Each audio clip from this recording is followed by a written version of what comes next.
Welcome to What's in a Word. The word this week is joy. And I asked myself, how do we talk about joy in the middle of a pandemic? And then I thought about it. And I said, how do we not talk about joy in the middle of a pandemic?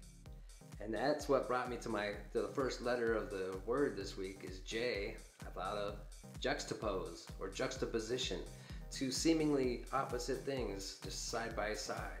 And I think that's a big thing about what life is all about. There's so many difficult, hard things that we have to go through. That's a natural part of life.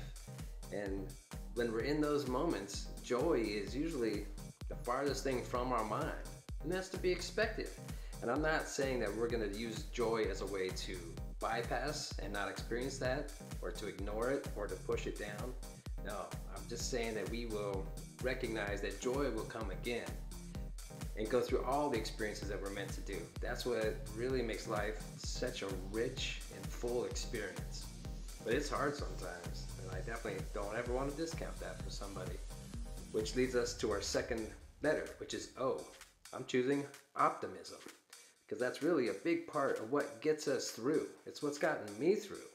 Really, ever since I was about 8 years old, I've kind of felt like I was out of place. I've always felt that there was somewhere else that our consciousness comes from, that I felt like I was away from there. I didn't feel like this was home. And really, that was kind of challenging for a lot of my life. I found myself kind of not wanting to be here. And it really wasn't until about a little over 10 years ago, when I was really starting to get deeper into my spiritual practice, that I started experiencing levels of happiness that I never knew were possible. And that was life-changing for me. And now that's a big part of whenever I find myself in one of those kind of dark corners that I've ended up in the past, I remind myself, oh yeah, that moment of happiness, that's why we do it. That's like the light at the end of the tunnel. So that's what that optimism really gets us pointing towards, something in the future, things that make it all worthwhile just to continue getting through all the experiences. We take it all with us. And that also leads me to the last letter, which is Y, which I'm going for yearning. And that's yearning for those really valuable, enjoyable levels of happiness. And really for me, frankly, it's also yearning for whatever it is our consciousness is part of. Yearning for that deeper thing, whatever you want to call it. I do believe, without a doubt, that there is a bigger thing going on, that we have existed before we came into this body, and we will exist in this consciousness after we leave the body. And that's pretty something pretty cool that I yearn for. And that's a big part of what keeps me going through there, and also valuing this life in this physical world, that the world of duality, where we experience the hot, the cold, the up, the down, all that. That's what this rich experience is really for. And so it makes me also really appreciate it, because in the picture of eternity, like I talked about a couple weeks ago with peace, in the grand scale, if this consciousness really has always been and always goes on, this is such a short blip on the screen, this physical life, that really I need to savor every single bit of it, because that's the gift that we are here to receive. So I'm going to yearn towards that last, whatever comes next, but really stop and savor what happens now. And that makes life so enjoyable and worth having.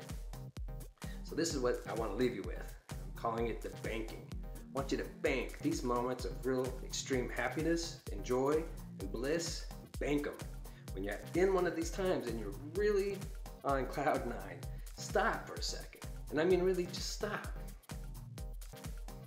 And breathe and take it in. Look around. See the looks on people's faces.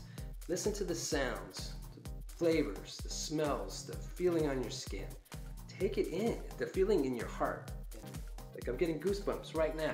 Those moments of joy, and fully take it in and savor it, and then bank it. The more you experience it in all the different pictures, that's going to help this to make a mental bookmark, and you put it there. And then next time you find yourself kind of in one of those dark places, or in a challenging moment, something that you don't really feel like you have the strength to get through, pull up that bookmark and say, that's why I'm doing it. It will get better again. That this too shall pass.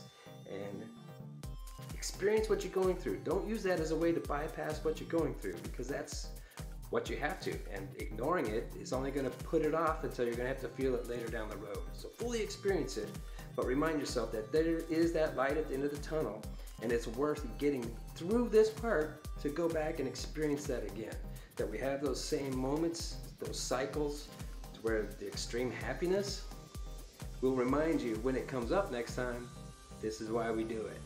And it makes it all so much better. So that's joy for me. I hope you enjoyed it, and hope to see you next time. Have a wonderful week.